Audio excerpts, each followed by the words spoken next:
الله أكبر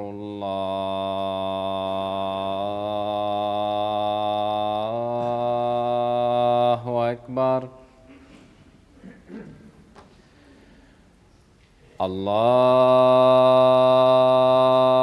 الله أكبر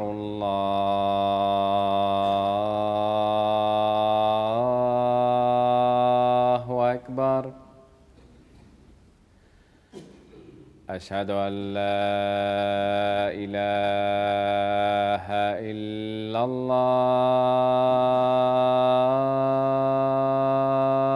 الله أشهد أن لا إله إلا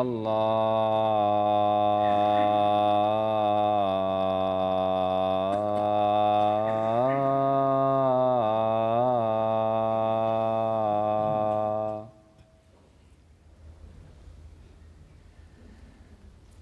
أشهد أن محمدا رسول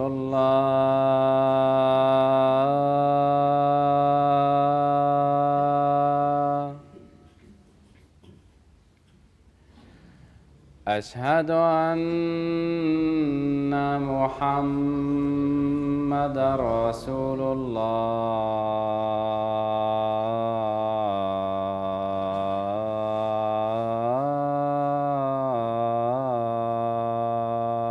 الله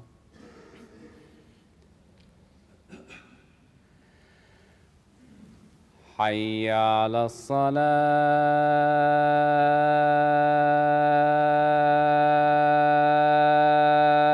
الصلاة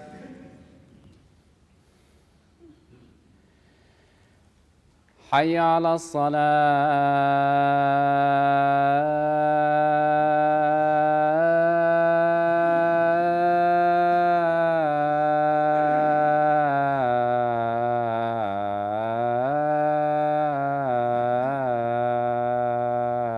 الصلاة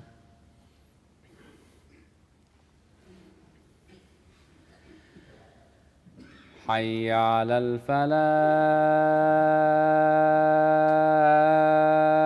الفلاح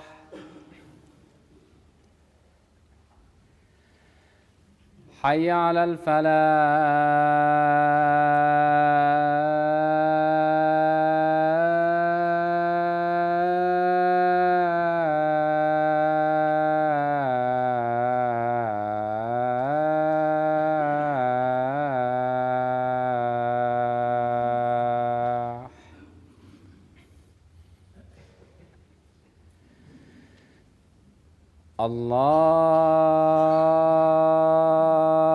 الله أكبر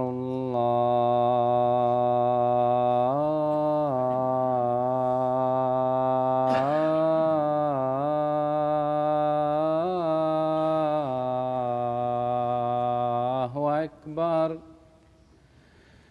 لا إله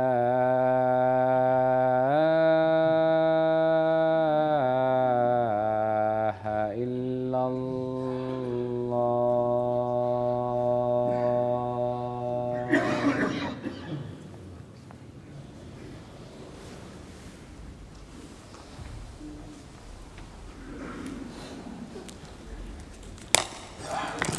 السلام عليكم ورحمة الله.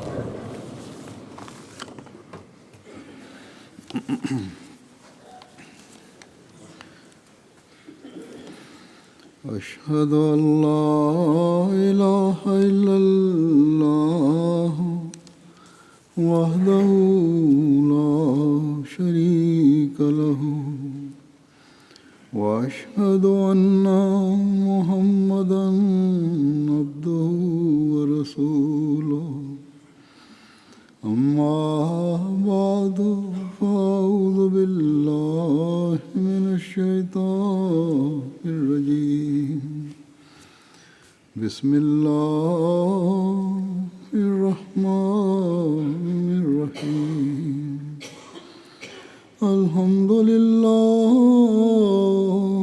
رب العالمين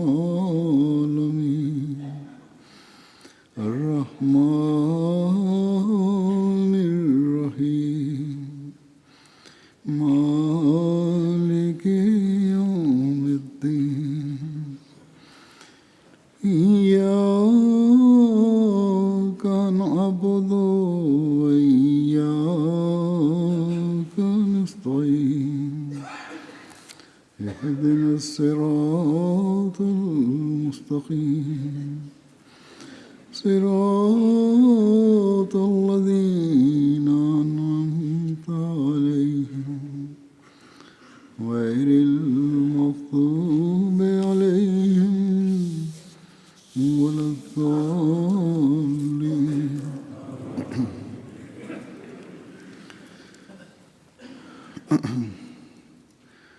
حضرت مسیح موعود علیہ السلام ایک جگہ فرماتے ہیں کہ قرآن شریف میں اللہ تعالیٰ نے ایمان کے ساتھ عمل صالح بھی رکھا ہے. عمل صالح اسے کہتے ہیں جس میں ایک ذرہ بھر فساد نہ ہو. یاد رکھو کہ انسان کے عمل پر ہمیشہ چور پڑا کرتے ہیں. وہ کیا ہیں؟ ریاکاری، یعنی کہ جب انسان دکھاوے کے لیے ایک عمل کرتا ہے. عجب، یہ کہ وہ عمل کر کے اپنے دل میں خوش ہوتا ہے، یعنی ایسی خوشی جو خود پسندی کی ہو. فرمایا اور قسم قسم کی بدکاریاں اور گناہ جو اس سے صادر ہوتے ہیں ان سے اعمال باطل ہو جاتے ہیں. عمل صالح وہ ہے جس میں ظلم، عجب، ریا، تکبر، حقوق انسان کے تلف کرنے کا خیال تک نہ ہو. عمل صالح وہ ہے جس میں ظلم، عجب، ریا، تکبر، حقوق انسان کے تلف کرنے کا خیال تک نہ ہو. جیسے آخرت میں انسان عمل صالح سے بچتا ہے ویسے ہی دنیا میں بھی بچتا ہے. یعنی عمل صالح کی اہمیت دنیا میں بھی ہے، اور جس طرح ہم عمل صالح یہاں جو بجا لاتا ہے ان کا حساب آخرت میں ہوگا، اسی طرح یہاں بھی اس کا حساب ہوگا، یا یہاں کے عمل جو ہیں وہ آخرت میں انسان کے جزا سزا کا ذریعہ بنیں گے. اور پھر یہ بھی مطلب ہے اس کا کہ عمل صالح اگر ہوں تو اس دنیا کو بھی، اس دنیاوی زندگی کو بھی جنت بنا دیتے ہیں. فرمایا اگر ایک آدمی بھی گھر میں عمل صالح والا ہو تو گھر بچا رہتا ہے. سمجھ لو کہ جب تک تم میں عمل صالح نہ ہو صرف ماننا فائدہ نہیں کرتا. آپ نے فرمایا کہ مصمم عزم اور عہد واثق سے اعمال کی طرف متوجہ ہونا چاہیے. پکا اور مضبوط عہد کرو. آپ نے ایمان کو ایک درخت سے تشبیہ دے کر واضح فرمایا کہ ایمان جو ہے ایک درخت کی طرح ہے، اور اعلیٰ سے اعلیٰ درخت کو بھی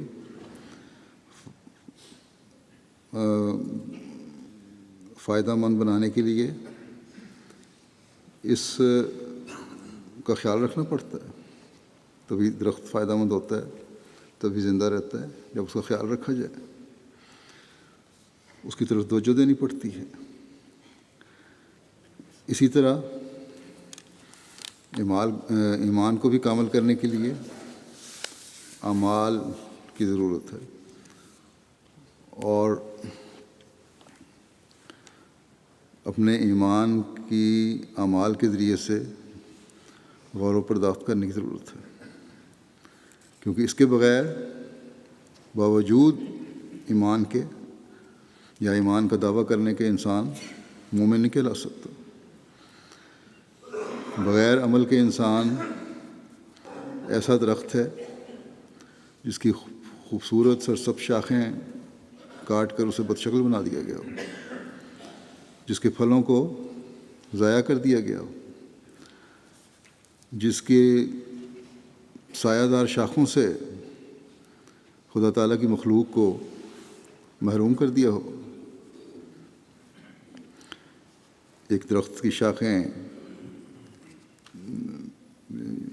درخت جس کی جڑیں چاہے کتنی ہی مضبوط ہوں، تناور ہو، اگر اسے کھاد پانی سے محروم کر دیا جائے، اس کی نکلنے والی کونپلوں اور شاخوں کو ضائع کر دیا جائے تو ایک وقت میں وہ مر جائے گا۔ اس کی مضبوط جڑیں اسے کچھ بھی فائدہ نہیں دیں گی۔ اگر کچھ عرصہ وہ زندہ بھی رہے تو ایسے شاخوں سے محروم اور کسی بھی قسم کا فائدہ دینے سے عاری درخت کی طرف کوئی بھی نہیں دیکھے گا، کسی کی توجہ نہیں ہوگی، ایک ٹنڈ منڈ لکڑی کھڑی ہوگی۔ ہر ایک کی نظر اس خوبصورت پودے اور درخت کو دیکھے گی اور اسی طرح متوجہ ہوگی جو ہرا بھرا ہو، جس کی خوبصورتی نظر آتی ہو۔ جو درخت وقت پر پھولوں اور پھلوں سے لد جائے، جو گرمی میں سایہ دینے والا ہو، اسی کو لوگ پسند کریں گے۔ بس بے شک ایمان جو ہے وہ جڑ کی طرح ہے۔ بے شک ایک مسلمان دعویٰ کرتا ہے کہ میرا ایمان مضبوط ہے، اس کا اظہار ہم اکثر مسلمانوں میں دیکھتے ہیں۔ دین کی غیرت بھی رکھتے ہیں بہت سے لوگ، اسلام کے نام پر مرنے مارنے کے لیے تیار ہو جاتے ہیں۔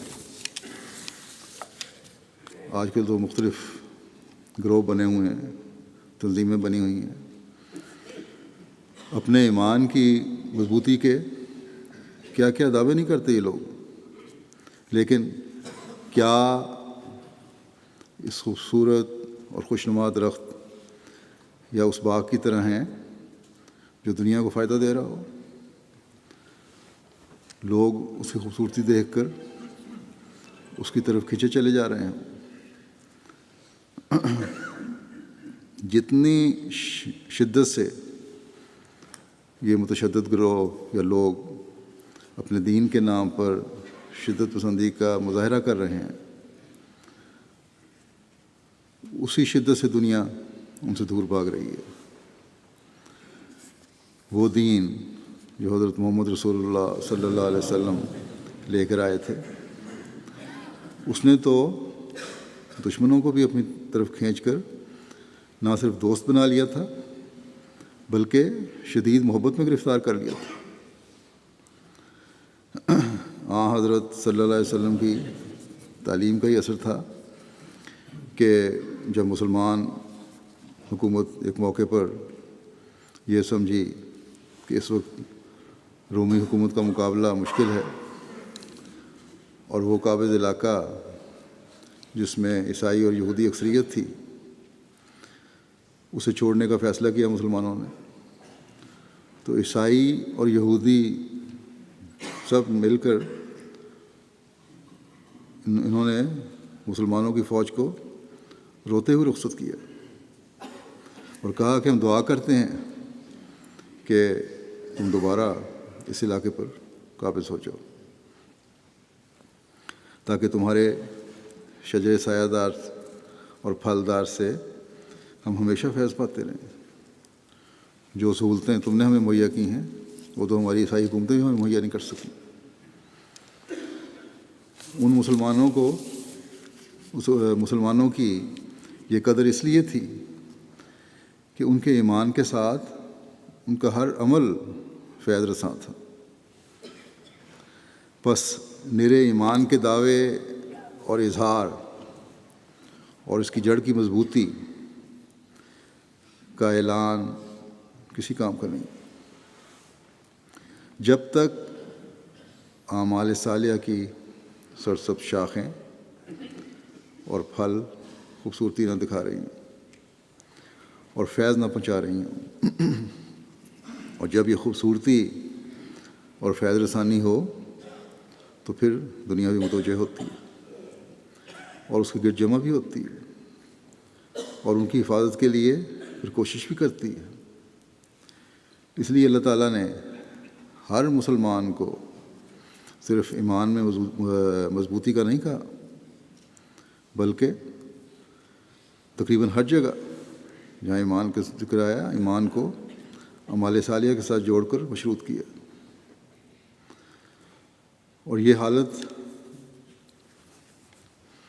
پیدا کرنے کے لیے اللہ تعالیٰ انبیاء بھی بھیجتا ہے۔ یہ حالت اس وقت پیدا ہوتی ہے مومنوں میں جب زمانے کے نبی کے ساتھ تعلق بھی پیدا ہو۔ جیسا کہ میں نے کہا، بڑے بڑے گروہ ہیں جو دین کے نام پر اور ایمان کے نام پر اپنی مضبوط جڑوں کا اظہار کرتے ہیں، لیکن ہو کیا رہا ہے؟ ان کی نہ صرف آپس میں نفرتیں بڑھ رہی ہیں اور ایک گروہ دوسرے گروہ پر اپنی برتری ثابت کرنے کے لیے جو بھی کوشش ہو سکتی ہے جائز ناجائز طریقے سے، ظلم سے، وہ کرنے کی کوشش کر رہا ہے، بلکہ غیر مسلم بھی پریشان ہو کر ان کی وجہ سے اسلام سے خوفزدہ ہو رہے ہیں۔ وہ مذہب جس نے غیر مسلموں کی محبتوں کو سمیٹا اور مسلمان حکومتوں کی حفاظت کے لیے غیر مسلم بھی مسلمانوں کی طرف سے لڑنے کے لیے تیار ہو گئے، اس کی یہ حالت ہے کہ غیروں کو تو کیا کھینچنا ہے، خود مسلمانوں کی آپس کی حالت اعمال صالحہ کی کمی کی وجہ سے قلوبہم شتیٰ کا نظارہ پیش کر رہی ہے، دل ان کے پھٹے ہوئے ہیں۔ آج ان صحیح اعمال کی تصویر پیش کرنا ہر احمدی کا کام ہے جس نے زمانے کے امام اور نبی کو مانا ہے۔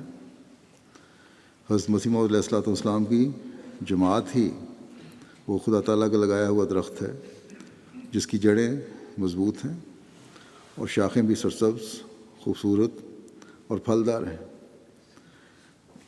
جو دنیا کو اپنی طرف متوجہ کرتا ہے۔ اور یہ سب کچھ اس لیے ہے کہ حضرت مسیح موعود علیہ الصلوۃ والسلام نے ہمیں حقیقی اسلام کی تعلیم سے آشنا کیا، ہمیں حضرت صلی اللہ علیہ وسلم کے اسوے پر چلنے کے طرف ترغیب دلائی، زور دیا، توجہ دلائی، اس کی اہمیت واضح کی۔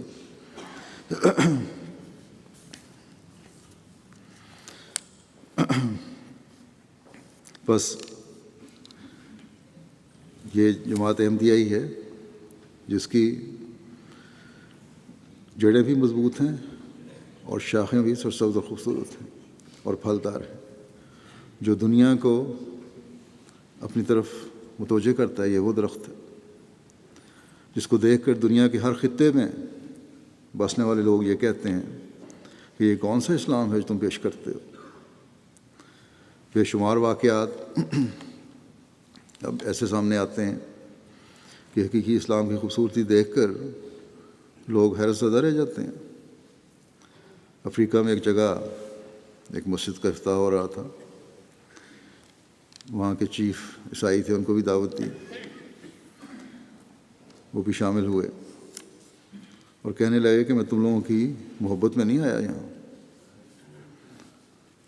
میں تو صرف یہ دیکھنے آیا تھا کہ اس زمانے میں یہ کون سے مسلمان ہیں جنہوں نے اپنی مسجد کے افتتاح پر یہ غیر مسلم اور عیسائی کو بھی بلایا۔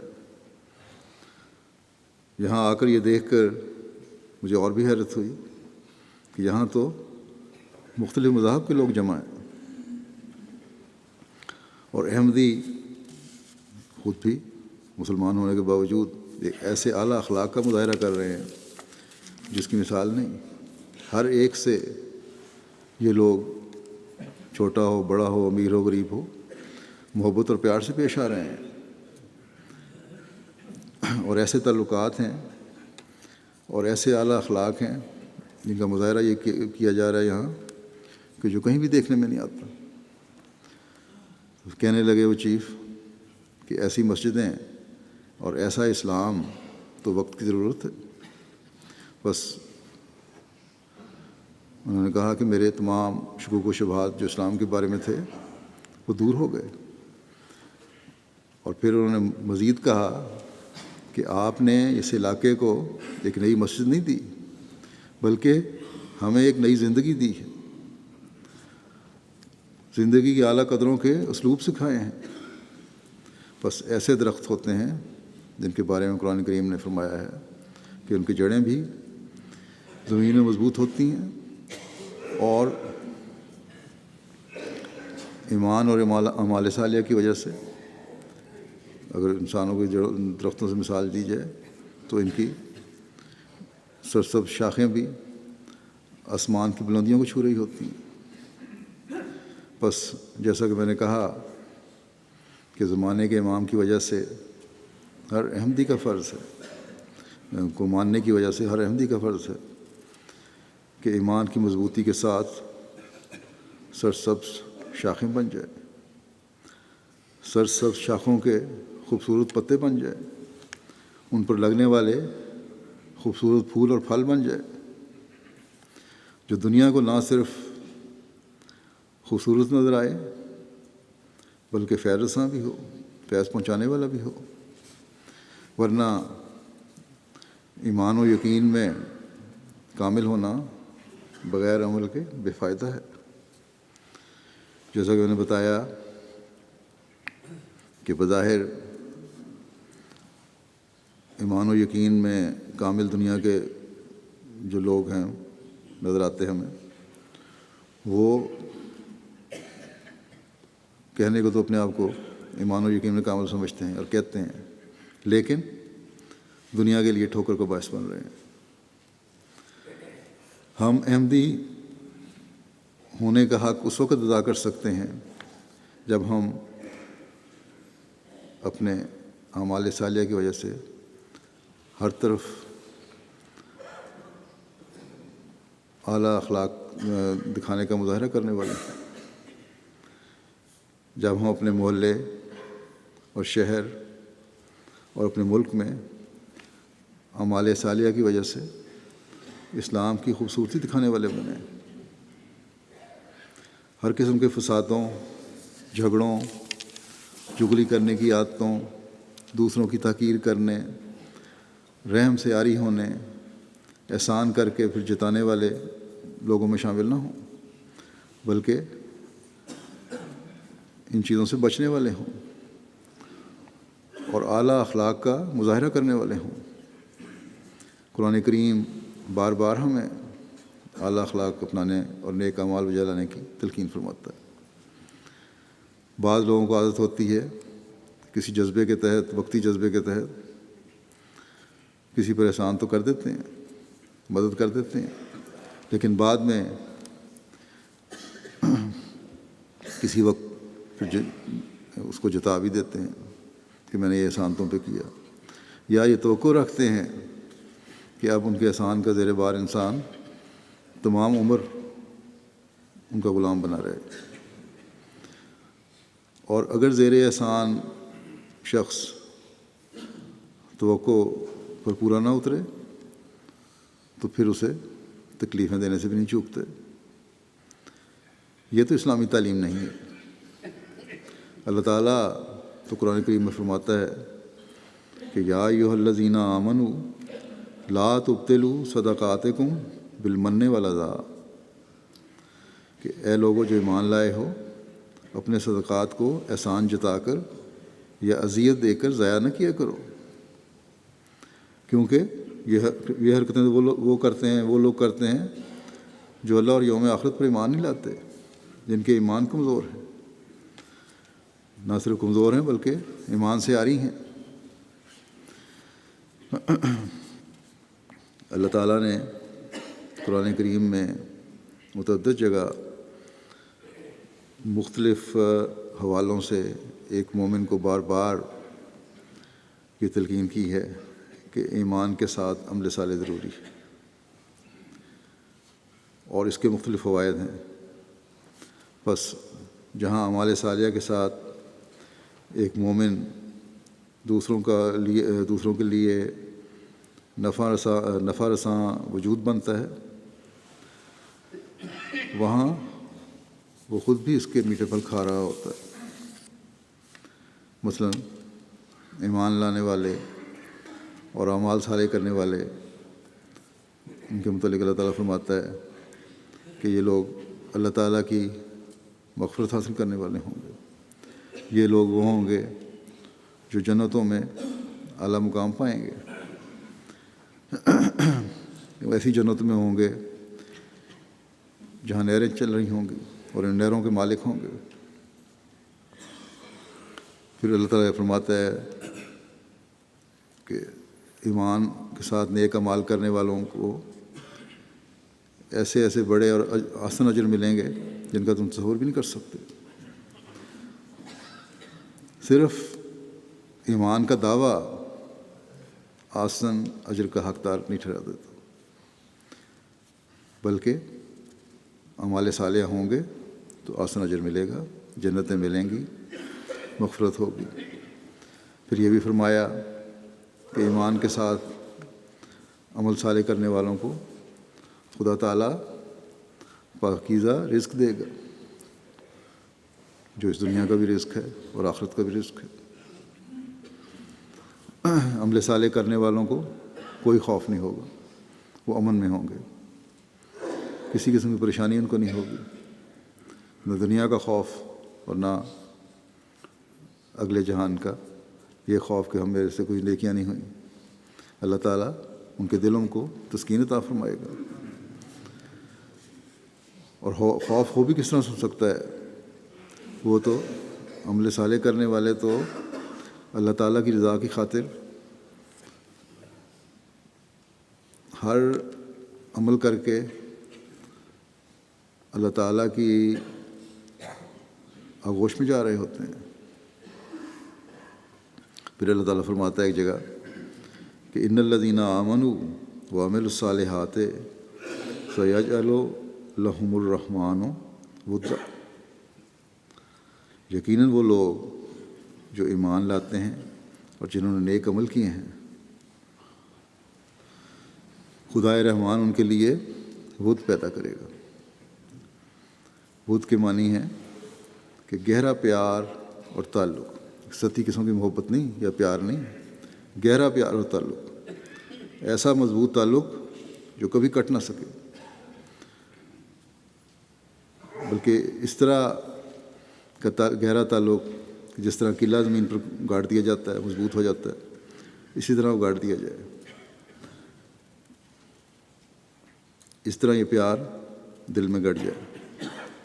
بس اس آیت کا مطلب یہ ہوگا کہ جو مضبوط ایمان اور اعمال صالحہ بجا لانے والے ہوں گے، اللہ تعالیٰ ایسے مومنوں کے دل میں اپنی محبت قلعے کی طرح گاڑ دے گا۔ اس طرح اللہ تعالیٰ سے محبت کرنے والے ہوں گے، اور پھر وہ ایمان اور اعمال صالحہ میں مزید بڑھتے چلے جائیں گے۔ یا یہ کہ خدا تعالیٰ خود ایسے مومنوں سے ایسی محبت کرے گا جو کبھی ختم نہیں ہوگی۔ بس اگر خدا تعالیٰ کی محبت ایک انسان کے دل میں گڑ جائے، یا خدا تعالیٰ مومنوں سے ایسا پیار کرے کہ گویا خدا تعالیٰ کے دل میں ان کی محبت گڑ گئی ہے، تو اس سے بڑا کامیاب شخص اور کون ہو سکتا؟ وہ تو اپنی ذات میں ہی ایک ایسا خوبصورت اور سایہ دار درخت بن جاتا ہے جو دوسروں کو فیض پہنچانے والا ہوتا ہے، کیونکہ اس کا ہر عمل خدا تعالیٰ کی محبت کی وجہ سے ایسا ہوتا ہے جو خدا تعالیٰ کی رضا کو حاصل کرنے والا ہو اور دوسروں کو فیض پہنچانے والا ہو۔ پھر اس آیت کا یہ بھی مطلب بنے گا کہ خدا تعالیٰ ایمان لانے والے اور اعمال صالحہ بجا لانے والوں کے دلوں میں بنی نوع انسان کی محبت بھی مضبوطی سے گاڑ دے گا۔ بس ایک حقیقی مومن کبھی سوچ بھی نہیں سکتا کہ وہ کسی دوسرے انسان کو تکلیف پہنچائے۔ بنی نوع انسان سے محبت کا تقاضا یہ ہے کہ ایک حقیقی مومن اسے ہمیشہ فیض پہنچانے کی فکر میں رہے. جیسا میں پہلے بھی بیان کر آیا ہوں کہ یہ چیز اگر مسلمانوں میں پیدا ہو جائے تو ایک دوسرے کے حقوق تلف کرنے، ظلم کرنے اور غیروں کو دوسروں کو بھی قتل کرنے کے جو عمل حکومتوں میں بھی ہیں، نام نہاد تنظیموں میں بھی ہیں، عوام میں بھی ہیں، آج کل بڑے عام نظر آ رہے ہیں، یہ کبھی نظر نہ آئے. اللہ تعالیٰ کی تعلیم پر عمل ہی نہیں ہو رہا، اس لیے سب کچھ ہو رہا ہے. لیکن ظلم یہ ہے کہ سب ظلم اللہ تعالیٰ کے نام پر ہو رہا ہے، جبکہ اللہ تعالیٰ تو کہتا ہے کہ ود پیدا کرو، محبت پیدا کرو، ایسی محبت پیدا کرو جو دلوں میں گڑ جائے. ایسے بنو جو دوسروں کو فیض پہنچانے والے ہو.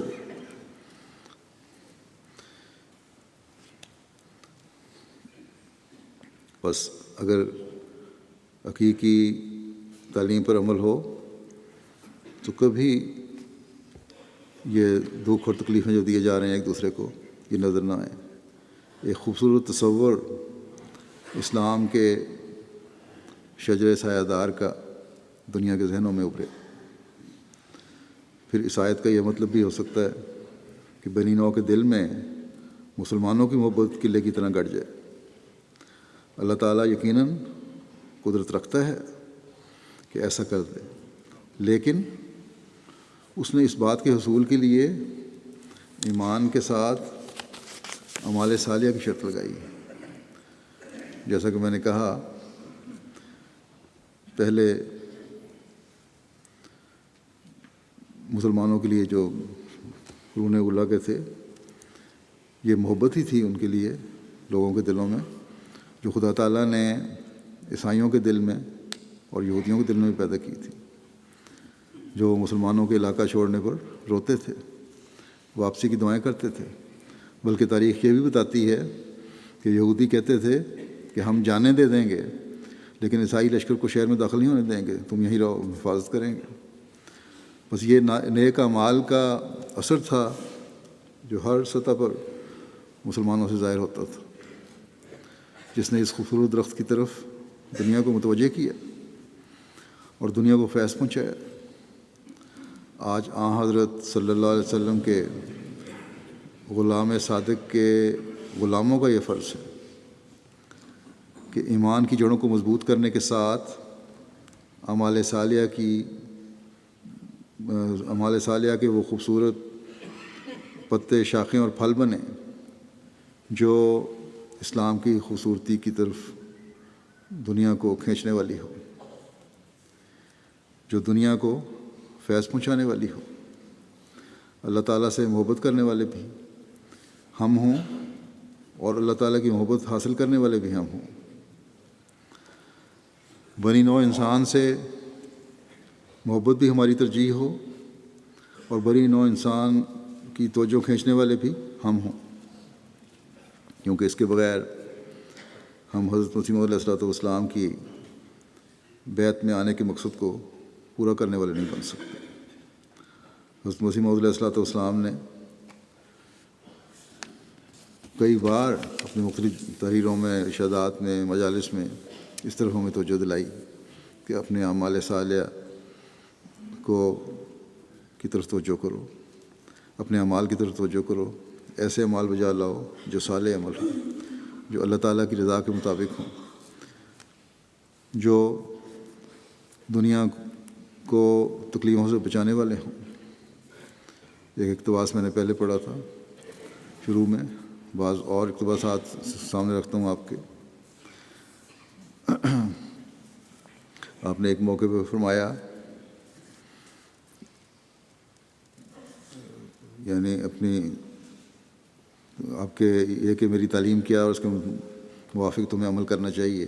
فرماتے ہیں کہ ہماری جماعت میں وہی داخل ہوتا ہے جو ہماری تعلیم کو اپنا دستور العمل قرار دیتا ہے اور اپنی ہمت اور کوشش کے موافق اس پر عمل کرتا ہے.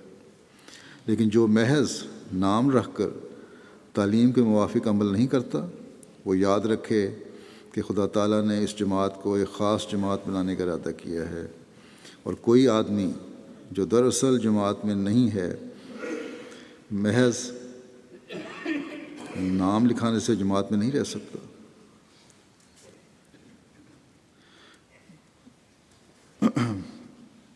اور کوئی آدمی جو میرا خیال یہاں غلط لکھا گیا، جو آدمی دراصل جماعت میں ہے، دراصل جماعت میں نہیں ہے، محض نام لکھانے سے جماعت میں نہیں رہ سکتا، ٹھیک ہی ہے۔ اس پر کوئی نہ کوئی وقت ایسا آ جائے گا کہ وہ الگ ہو جائے گا۔ اس لیے جہاں تک ہو سکے اپنے اعمال کو اس تعلیم کے ماتحت کرو جو دی جاتی ہے۔ اعمال پروں کی طرح ہیں، بغیر اعمال کے انسان روحانی مدارج کے لیے پرواز نہیں کر سکتا اور ان اعلیٰ مقاصد کو حاصل نہیں کر سکتا جو ان کے نیچے اللہ تعالیٰ نے رکھے ہیں۔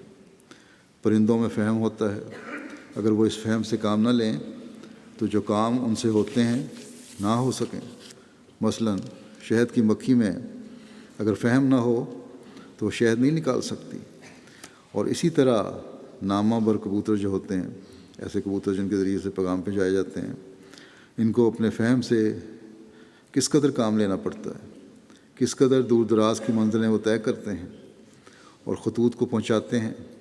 اسی طرح پر پرندوں سے عجیب عجیب کام لیے جاتے ہیں۔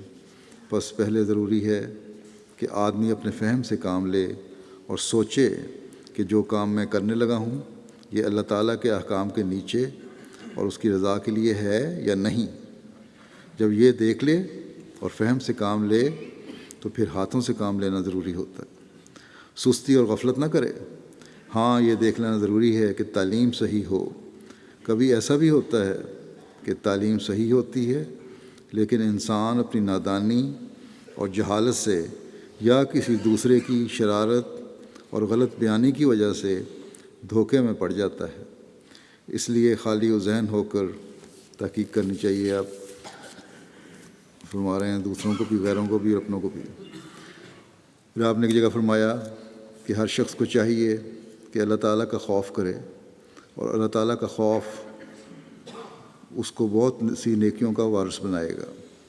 جو شخص اللہ تعالیٰ سے ڈرتا ہے وہی اچھا ہے، کیونکہ اس خوف کی وجہ سے اس کو ایک بصیرت ملتی ہے جس کے ذریعے وہ گناہوں سے بچتا ہے۔ بہت سے لوگ تو ایسے ہوتے ہیں کہ وہ اللہ تعالیٰ کے احسانات اور انعامات اور اکرام پر غور کر کے شرمندہ ہو جاتے ہیں اور اس کی نافرمانی اور خلاف ورزی سے بچتے ہیں، لیکن ایک قسم لوگوں کی ایسی بھی ہے جو اس کے قہر سے ڈرتے ہیں۔ دراصل بات یہ ہے کہ اچھا اور نیک تو وہی ہے جو اللہ تعالیٰ کی پرکھ سے اچھا نکلے۔ بہت لوگ ہیں جو اپنے آپ کو دھوکہ دیتے ہیں اور سمجھ لیتے ہیں کہ متقی ہیں، مگر اصل میں وہ متقی وہ ہے جس کا نام اللہ تعالیٰ کے دفتر میں متقی ہو۔ اس وقت اللہ تعالیٰ کے اسم ستار کی تجلی ہے، لیکن قیامت کے دن، یعنی اس دنیا میں اللہ تعالیٰ ستاری فرما رہا ہے، لیکن قیامت کے دن جب پردہ دری کی تجلی ہوگی اس وقت تمام حقیقت کھل جائے گی۔ اس تجلی کے وقت بہت سے ایسے بھی ہوں گے جو آج بڑے متقی اور پرہیزگار نظر آتے ہیں، قیامت کے دن وہ بڑے فاسق فاجر نظر آئیں گے۔ اس کی وجہ یہ ہے کہ عمل صالح ہماری اپنی تجویز اور قرارداد سے نہیں ہو سکتا۔ اصل میں اعمال صالحہ وہ ہیں جس میں کسی نوع کا کوئی فساد نہ ہو، کیونکہ صالح فساد کی ضد ہے۔ جیسے غذا طیب اس وقت ہوتی ہے کہ وہ کچی نہ ہو، نہ سڑی ہوئی ہو، اور نہ کسی ادنا درجے کی جنس ہو، بلکہ ایسی ہو جو فوراً جزو بدن ہو جانے والی ہو۔ اسی طرح پر ضروری ہے کہ عمل صالح میں بھی کسی قسم کا فساد نہ ہو، یعنی اللہ تعالیٰ کے حکم کے موافق ہو، اور پھر حضرت صلی اللہ علیہ وسلم کی سنت کے موافق ہو، اور پھر نہ اس میں کسی قسم کا کسل ہو، نہ عجب ہو، نہ ریا ہو، نہ وہ اپنی تجویز سے ہو۔ جب ایسا عمل ہو تو عمل صالح کہلاتا ہے، اور یہ کبریت احمر ہے، یعنی بہت بڑی نایاب چیز ہے۔ آپ فرماتے ہیں اس بارے میں کہ شیطان کس طرح گمراہ کر رہا ہے، ہر وقت مومنوں کے پیچھے لگا رہتا ہے۔ اس لیے بلکہ اس لیے تمام لوگوں کو، ہر مومن کو اس شیطان سے اپنے ایمان اور اعمال صالحہ کو بچانے کی کوشش کرنی چاہیے۔ اور فرماتے ہیں کہ شیطان انسان کو گمراہ کرنے کے لیے اور اس کے اعمال کو فاسد بنانے کے واسطے ہمیشہ طاق میں لگا رہتا ہے، یہاں تک کہ وہ نیکی کے کاموں میں بھی اس کو گمراہ کرنا چاہتا ہے۔ شیطان نیکی کے کاموں میں بھی گمراہ کرنا چاہتا ہے، یہ نہ سمجھو کہ شیطان نیکی کاموں میں گمراہ نہیں کرتا، اور کسی نہ کسی قسم کا فساد ڈالنے کی تدبیریں کرتا ہے۔ نماز پڑھتا ہے نماز ہے، عبادت ہے، نماز پڑھتا ہے تو اس میں بھی ریا وغیرہ کوئی شعبہ فساد کا ملانا چاہتا ہے، دکھاوے کی نمازیں ہیں۔ ایک امامت کرانے والے کو بھی اس بلا میں مبتلا کرنا چاہتا ہے، بس اس کے حملے سے کبھی بے خوف نہیں ہونا چاہیے، کیونکہ اس کے حملے فاسقوں فاجروں پر کھلے کھلے ہوتے ہیں، وہ تو اس کا گویا شکار ہیں، لیکن زاہدوں پر بھی حملہ کرنے سے وہ نہیں چوکتا، اور کسی نہ کسی رنگ میں موقع پا کر ان پر حملہ کر بیٹھتا ہے۔ جو لوگ خدا کے فضل کے نیچے ہوتے ہیں اور شیطان کی باریک شرارتوں سے آگاہ ہوتے ہیں، وہ تو بچنے کے لیے اللہ تعالیٰ سے دعائیں کرتے ہیں، لیکن جو ابھی خام اور کمزور ہوتے ہیں وہ کبھی کبھی مبتلا ہو جاتے ہیں۔ پھر عمل کی ضرورت کے بارے میں آپ فرماتے ہیں کہ انسان سمجھتا ہے کہ نرا زبان سے کلمہ پڑھ لینا کافی ہے، یا نرا استغفر اللہ کہہ دینا کافی ہے، مگر یاد رکھو زبانی لاف و گزاف کافی نہیں۔ خواہ انسان زبان سے 1000 مرتبہ استغفر اللہ کہے یا 100 مرتبہ تسبیح پڑھے، اس کا کوئی فائدہ نہیں ہوگا، کیونکہ خدا نے انسان کو انسان بنایا ہے، طوطا نہیں بنایا۔ یہ طوطے کا کام ہے کہ وہ زبان سے تکرار کرتا رہے اور سمجھے خاک بھی نہیں۔ انسان کا کام تو یہ ہے کہ جو منہ سے کہتا ہے اس کو سوچ کر کہے اور اس کے موافق عمل درآمد بھی کرے۔ جو کہا ہے سوچو، کہو، جو کہہ رہے ہو اس کو سوچو اور پھر اس پر عمل بھی کرو۔ لیکن اگر طوطے کی طرح بولتا جاتا ہے تو یاد رکھو کہ نری زبان سے کوئی برکت نہیں جب تک دل سے اس کے ساتھ نہ ہو اور اس کے موافق اعمال نہ ہوں۔ وہ نری باتیں سمجھی جائیں گی جن میں کوئی خوبی اور برکت نہیں، کیونکہ وہ نرا قول ہے، خواہ قرآن شریف اور استغفار ہی کیوں نہ پڑھتا ہو۔ خدا تعالیٰ اعمال چاہتا ہے، اس لیے بار بار یہی حکم دیا کہ اعمال صالحہ کرو۔ جب تک یہ نہ ہو خدا کے نزدیک نہیں جا سکتے۔ بعض نادان کہتے ہیں کہ آج ہم نے دن بھر میں قرآن ختم کر لیا، لیکن کوئی ان سے پوچھے کہ اس سے کیا فائدہ ہوا؟ میری زبان سے تم نے کام لیا مگر باقی اعضاء کو بالکل چھوڑ دیا، حالانکہ اللہ تعالیٰ نے تمام اعضاء اس لیے بنائے ہیں کہ ان سے کام لیا جاوے۔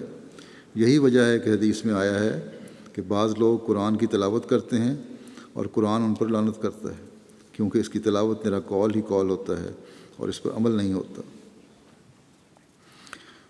جو شخص کہ اللہ تعالیٰ کی قائم کردہ حدود کے موافق اپنا چال چلن نہیں بناتا وہ ہنسی کرتا ہے، کیونکہ پڑھ لینا ہی اللہ تعالیٰ کا منشا نہیں، وہ تو عمل چاہتا ہے۔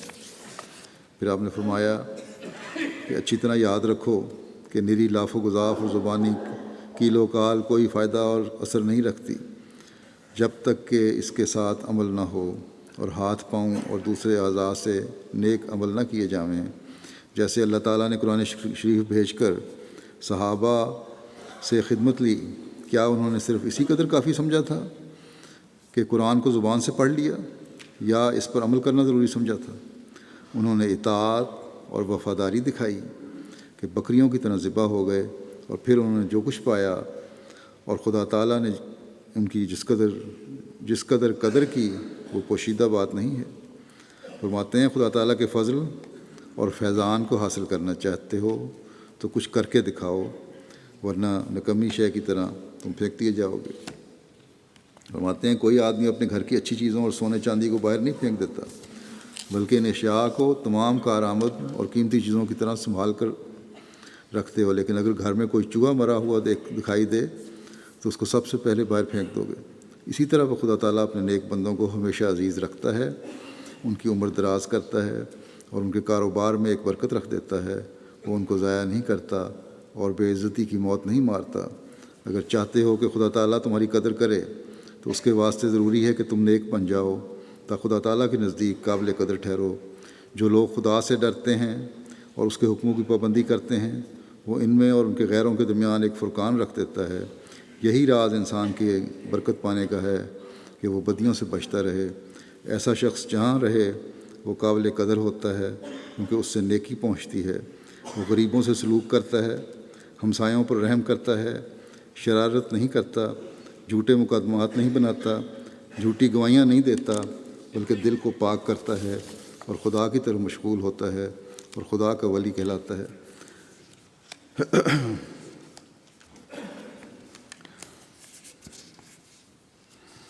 فرمایا کہ خدا کا ولی بننا آسان نہیں بلکہ بہت مشکل ہے، کیونکہ اس کے لیے بدیوں کا چھوڑنا، برے ارادوں اور جذبات کو چھوڑنا ضروری ہے، اور یہ بہت مشکل کام ہے۔ اخلاقی کمزوریوں اور بدیوں کو چھوڑنا بعض اوقات بہت ہی مشکل ہو جاتا ہے۔ ایک خونی خون کرنا چھوڑ سکتا ہے، چور چوری کرنا چھوڑ سکتا ہے، لیکن ایک بد اخلاق کو غصہ چھوڑنا مشکل ہو جاتا ہے، یا تکبر والے کو تکبر چھوڑنا مشکل ہو جاتا ہے، کیونکہ اس میں دوسروں کو جو حقارت کی نظر سے دیکھتا ہے پھر خود اپنے آپ کو حقیر سمجھتا ہے۔ لیکن یہ سچ ہے کہ جو خدا تعالیٰ کی عظمت کے لیے اپنے آپ کو چھوٹا بناوے گا، خدا تعالیٰ اس کو خود بڑا بناوے گا۔ یہ یقیناً یاد رکھو کہ کوئی بڑا نہیں ہو سکتا جب تک کہ وہ آپ کو چھوٹا نہ بنائے، یعنی اپنے آپ کو چھوٹا نہ بنائے۔ یہ ایک ذریعہ ہے جس سے انسان کے دل پر ایک نور نازل ہوتا ہے اور وہ خدا تعالیٰ کی طرف کھینچا جاتا ہے۔ جس قدر اولیاء اللہ دنیا میں گزرے ہیں اور آج لاکھوں انسان جس کی قدر و منزلت کرتے ہیں، انہوں نے اپنے آپ کو ایک چیونٹی سے بھی کمتر سمجھا، جس پر خدا تعالیٰ کا فضل ان کے شامل حال ہوا اور ان کو وہ مدارج عطا کیے جن کے وہ مستحق تھے۔ تکبر، بخل، غرور وغیرہ بد اخلاقیاں بھی اپنے اندر شرک کا ایک حصہ رکھتی ہیں، اس لیے ان بد اخلاقیوں کا مرتکب خدا کے فضلوں سے حصہ نہیں لیتا بلکہ محروم ہو جاتا ہے۔ برخلاف اس کے غربت و انکسار کرنے والا خدا تعالیٰ کے رحم کا مورد بنتا ہے۔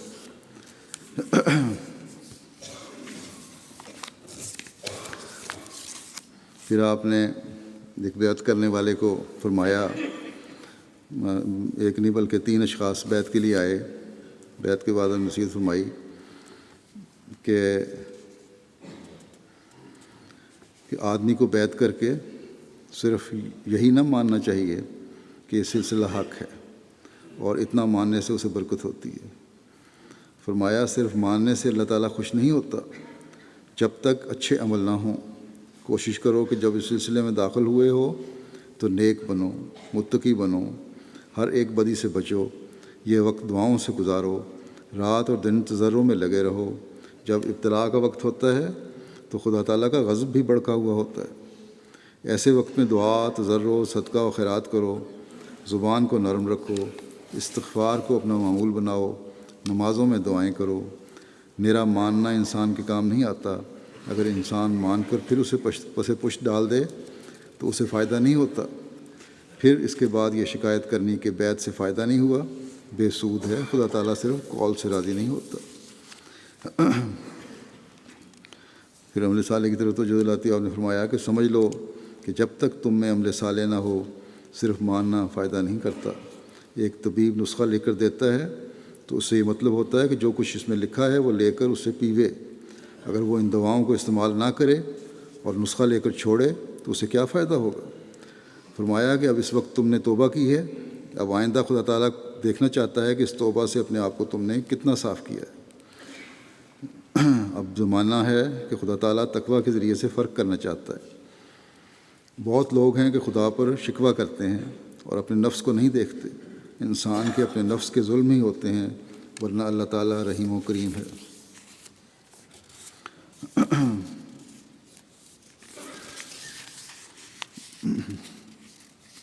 پھر ایک جگہ آپ نے فرمایا کہ وہ جو اس سلسلے میں داخل ہو کر میرے ساتھ تعلق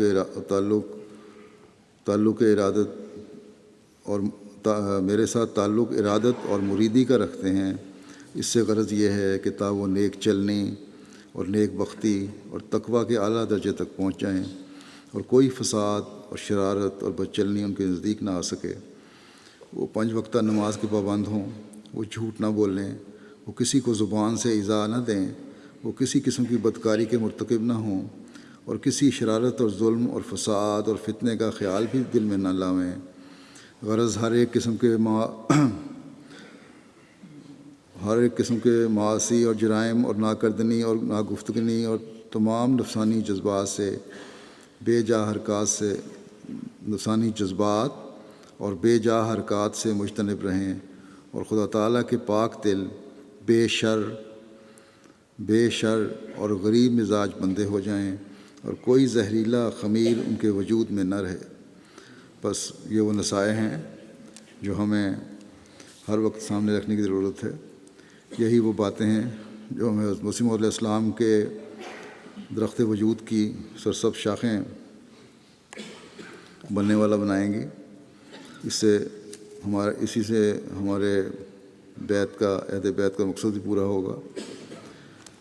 یہی باتیں ہمیں اللہ تعالیٰ کی محبت حاصل کرنے والا بھی بنائیں گی انشاءاللہ، اور انہی اعمال صالحہ کے ذریعے سے ہم دنیا کو اپنی طرف متوجہ کرنے والا بھی بنا سکیں گے۔ اللہ تعالیٰ ہمیں ان حقیقی مومنوں میں بنائے جو ایمان اور اعمال صالحہ کی وجہ سے جانے جاتے ہیں اور اللہ تعالیٰ کا قرب پانے والے ہوتے ہیں۔ نماز جمعہ کے بعد میں ایک جنازہ حاضر ہے پڑھاؤں گا۔ مکرم رشید احمد خان صاحب ابن مکرم اقبال محمد خان صاحب مرحوم یہاں انر پارک لندن میں رہتے تھے۔ 16 ستمبر کو 91 سال کی عمر میں ان کی وفات ہوئی ہے۔ انا للہ و انا الیہ راجعون۔ انڈیا آگرہ میں یہ پیدا ہوئے تھے۔ قادیان میں انہوں نے ابتدائی تعلیم حاصل کی، پھر 1955 میں یہاں انگلستان آ گئے تھے۔ یہاں پر برٹش نیوی میں چیف انجینئر کے طور پر کام کرتے رہے۔ 1980 میں ریٹائر ہوئے۔ اسلام آباد جب 1980 میں خریدا گیا جگہ اسلام آباد کی، تو اس کے لیے مسیح رابع رحمہ اللہ نے آپ کو وہاں نگران مقرر کیا تھا، جہاں آپ نے بڑی محنت سے خدمت سر انجام دی۔ وہاں کے ابتدائی مکینوں میں آپ تھے۔ اسی طرح آپ کو اسپین ویلی یارکشائر میں لمبا عرصہ سیکرٹری مال کی خدمت کی توفیق ملی۔ ایک مخلص انسان تھے۔ آپ کے والد اقبال محمد خان صاحب گجرانوالہ کے تھے، وہ بھی بڑے مخلص تھے۔ انہوں نے اپنی بیگم کے نام پر جامعہ احمدیہ ربوہ میں مسجد بنائی حسن اقبال کے نام سے۔ ان کے بیٹے ہیں اہلیہ کے علاوہ ایک بیٹا شمیم احمد خان ہے۔ اللہ تعالیٰ ان کے درجات بلند فرمائے، مغفرت کا سلوک فرمائے، اور ان کے بیٹے کو بھی جماعت کے ساتھ اخلاص و وفا کا تعلق رکھنے کی توفیق عطا فرمائے۔ اہلیہ کو، ان دونوں بچے کو بھی صبر اور حوصلہ عطا فرمائے۔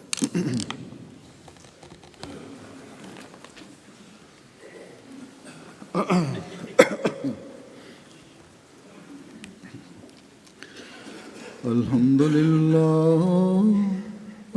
للہ نحمدہ ونستعینہ ونستغفرہ ونؤمن بہ ونتوکل علیہ ونعوذ باللہ من شرور انفسنا ومن سیئات اعمالنا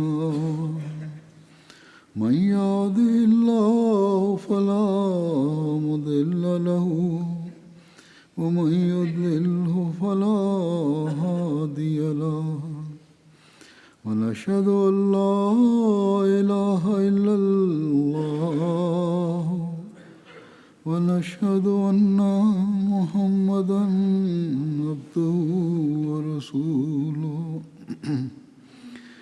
عباد اللہ رحمکم اللہ ان اللہ یأمر بالعدل والإحسان وإیتاء ذی القربى وینہی عن الفحشاء